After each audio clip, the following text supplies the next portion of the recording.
As long as we see through the ego and think through the ego, we will not be able to see the reality as it is.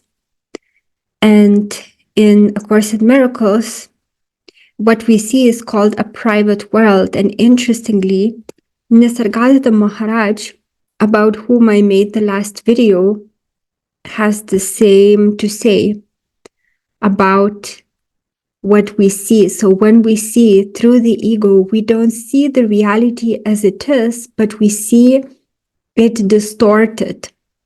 So for example, he says, the world you can perceive is a very small world indeed, and it's entirely private. Take it to be a dream and done with it. Then again, is not the idea of a total world a part of your personal world? The universe does not come to tell you that you're part of it. It's you who have invented a totality to contain you as a part.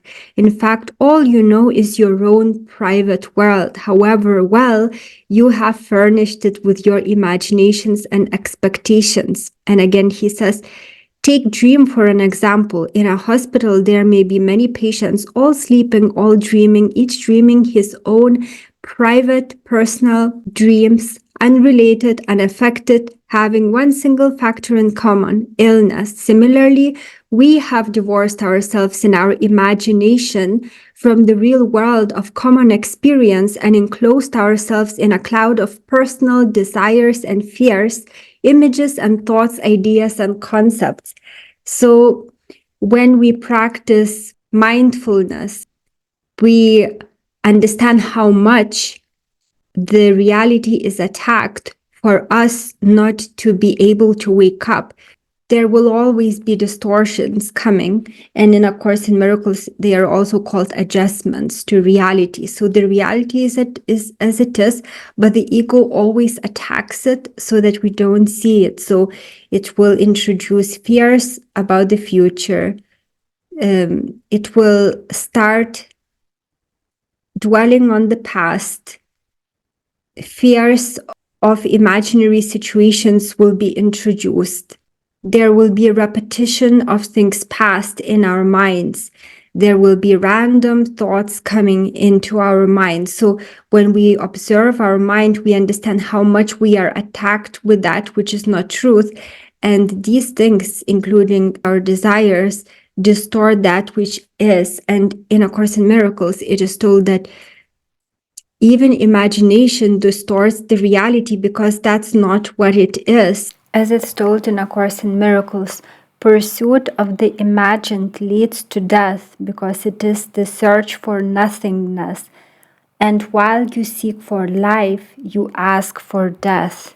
It alters the reality, and when we alter that which is true, we make it illusory. It's no longer real.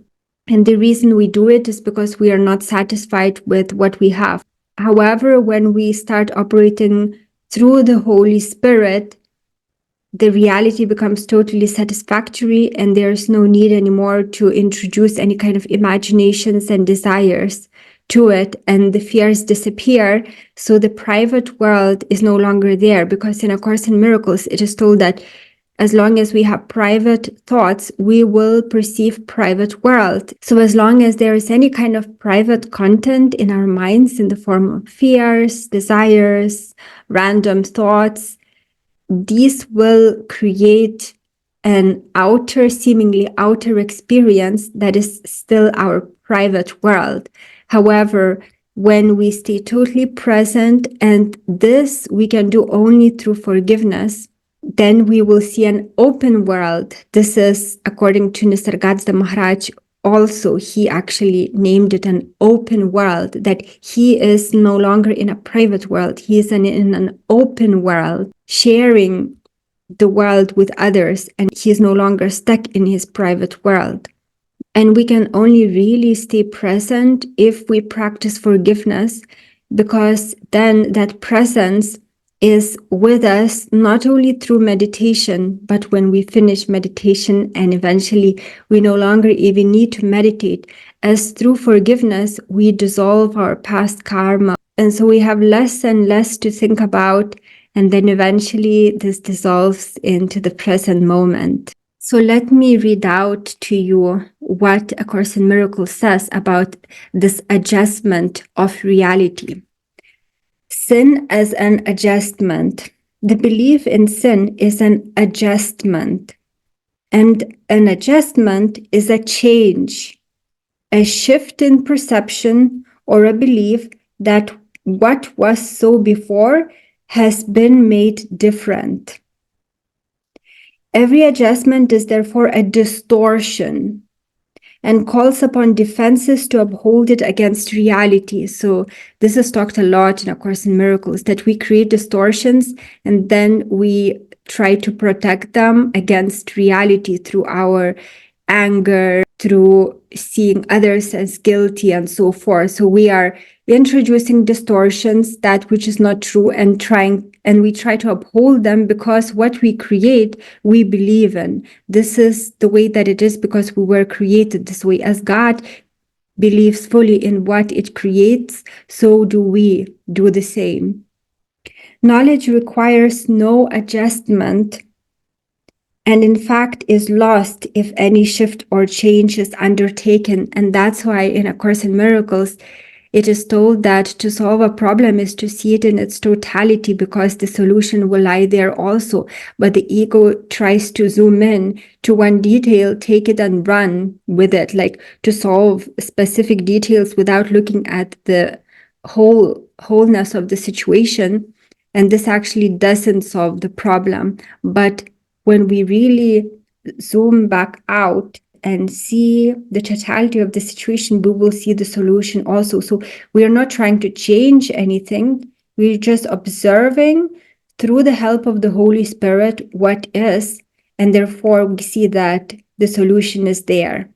Or it could be that we no longer even see a problem because there wasn't one in the first place. And I experienced this many times since the practice of A Course in Miracles. When we invite the Holy Spirit into a problem and see it again, sometimes it just disappears. For example, what recently happened to me, as my mom was visiting me here on my homestead, she did something to the gas cooker and one button stopped working. So basically the gas was on, but it wouldn't hold. But then I backed off from this problematic situation and I asked the Holy Spirit to see, and I know that everything that it sees is perfect. And then I approached the gas cooker and I turned on that button and it worked. And I have no problem with this button since then. Another thing that happened was one evening I looked through one window and I saw like giant bees, I think, or maybe even wasps flying onto one area of my roof. And my roof is made of tiles that are put one under each other. So I was fearing that it could be that they found some kind of entry into my second floor of the house and would make a nest there. And that's a disaster if it's a nest of wasps of that size. I mean, that's scary. But then again, I realized I'm looking at this through the ego because the Holy Spirit doesn't see anything that's negative, anything that's bad. So what I did, I decided to again take a look tomorrow through the Holy Spirit, and behold, those bees, those big bees or wasps, whatever they were, never showed up. I looked in the evening at the same location, through the same window, nothing was there, and they just disappeared from my garden because even my mom saw them before, like huge wasps or bees flying around. None of them come again. It's like different seeing. Through the Holy Spirit, we see the world of God. Through the ego, we see our own imperfect, scary worlds. So continuing to read, I will repeat the same sentence first. Knowledge requires no adjustment, and in fact is lost if any shift or change is undertaken. So we're not trying to adjust the reality in any way. We are just looking through the Holy Spirit at what is. For this reduces it at once to mere perception. So knowledge is reduced to a mere perception through adjustments. A way of looking in which certainty is lost and doubt has entered.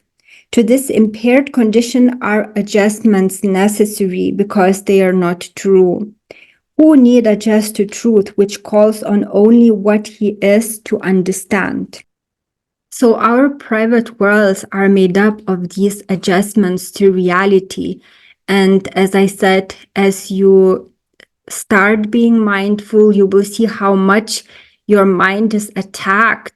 It's attacked with all kinds of imaginations, just forcefully entering your mind. Thoughts, imaginations, fears, desires, replays of what happened, imaginary outcomes, imaginary things that might have taken place differently if you did something different, and so forth. All of these obscure what is.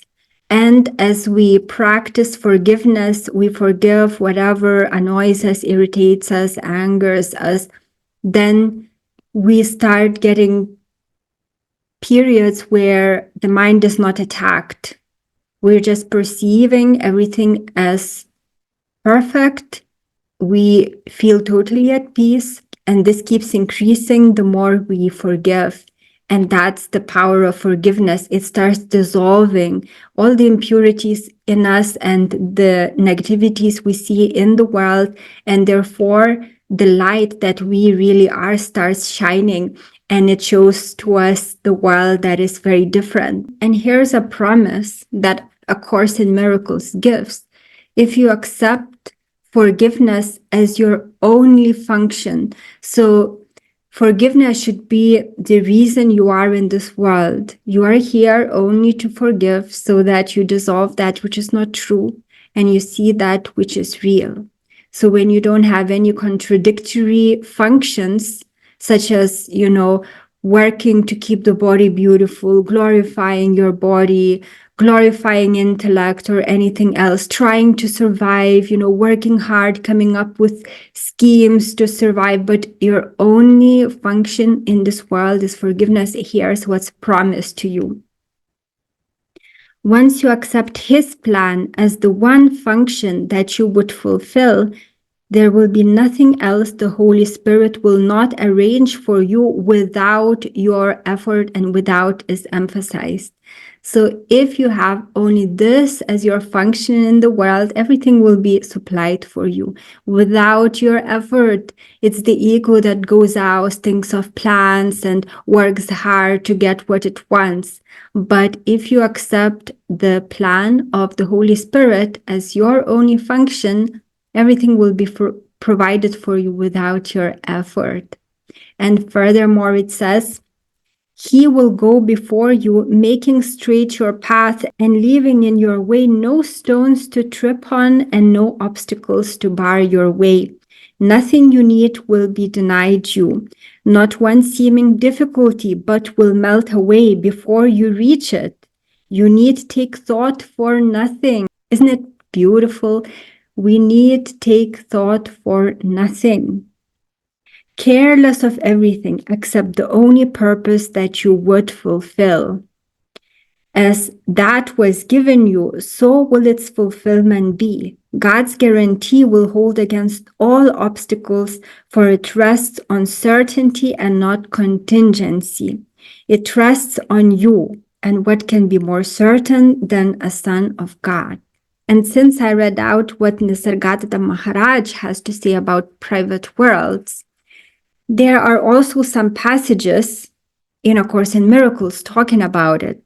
For example, it says, I have said you have but two emotions, love and fear. One is changeless but continually exchanged, being offered by the eternal to the eternal. In this exchange, it is extended, for it increases as it is given. The other has many forms. Fear has many forms. Irritation, slight annoyance, hatred, murder. All of this comes from fear, anger, jealousy, competition. For the content of individual illusions differs greatly, and that's why fear has many forms. Yet they have one thing in common. They are all insane. They are made of sights that are not seen and sounds that are not heard. So the fear, manifesting in many forms, paints a picture to us that is not there. And then when we act on it, then we maintain that illusion. For example, fear of missing out, doing something from the perception of lack. And so we act and we strengthen that illusion in our lives, and it looks very, very solid then. They make up a private world that cannot be shared. Fears make up a private world that cannot be shared. Fears, irritations, angers, hatreds, jealousies make up a private world that cannot be shared. And this world isolates people, makes them depressed, makes them feel alone. Whilst if they let go of these negative emotions, and the easiest way to do it is through forgiveness of yourself and others, they start sharing a world that is real. And they start understanding that their minds are not private, that we are all connected with God, with Christ, with each other. All of us are one. For they are meaningful only to their maker, those fears, and so they have no meaning at all. In this world, their maker moves alone, for only he perceives them. Each one peoples his world with figures from his individual past, and it is because of this that private worlds do differ. Yet the figures that he sees were never real, for they are made up only of his reactions to his brothers and do not include their reactions to him. So the way we picture others in our minds, if we do so through the ego, it will be a very distorted perception to them, and we will react to that perception of them rather than to who they are. Now another quote. Again and again have you attacked your brother because you saw in him a shadow figure in your private world. The same thing is told in another place. And thus it is you must attack yourself first, for what you attack is not in others. So that's how the guilt is perpetuated in our minds. We perceive others as having done something to us, and so we attack with words, sometimes even with actions, and thus we perpetuate the guilt in our own minds because our minds project that guilt onto others. Its only reality is in your own mind, and by attacking others, you are literally attacking what is not there. The delusional can be very destructive, those who are delusional, for they do not recognize they have condemned themselves. They do not wish to die, yet they will not let condemnation go. And so they separate into their private worlds where everything is disordered and where what is within appears to be without. Yet what is within they do not see, for the reality of their brothers they cannot recognize. So they attack what is without, the brothers, other people, without realizing that it's their own guilt that they externalize and attack, and thus it survives. It remains in them, and therefore it again will show some kind of people that they dislike and nasty circumstances, and yet they would fail to see that it's the source of this is not outside of them but within. It is given you to learn how to deny insanity and come forth from your private world in peace. You will see all that you denied in your brothers because you denied it in yourself. For you will love them, and by drawing nigh unto them, you will draw them to yourself, perceiving them as witnesses to the reality you share with God. I am with them as I am with you. And we will draw them from their private worlds, for as we are united, so would we unite with them. This is what happens when we start operating from the Holy Spirit rather than the ego. Although the private worlds are not wholly shared with others, still, if we react to others through the ego that creates our private world, they will also react through separation. However, when we react to them through the Holy Spirit, this world is shared, this mind is shared, and therefore we awaken in them that love that they are. Vision depends on light. You cannot see in darkness, yet in darkness, in the private world of sleep, you see in dreams, although your eyes are closed. And it is here that what you see, you made. So basically, if we see our private world, we're not seeing, we're asleep, our eyes are closed. And it is here that what you see, you made. But let the darkness go, and all you made you will no longer see, for sight of it depends upon denying vision. Yet from denying vision, it does not follow you cannot see. But this is what denial does, for by it you accept insanity, believing you can make a private world and rule your own perception.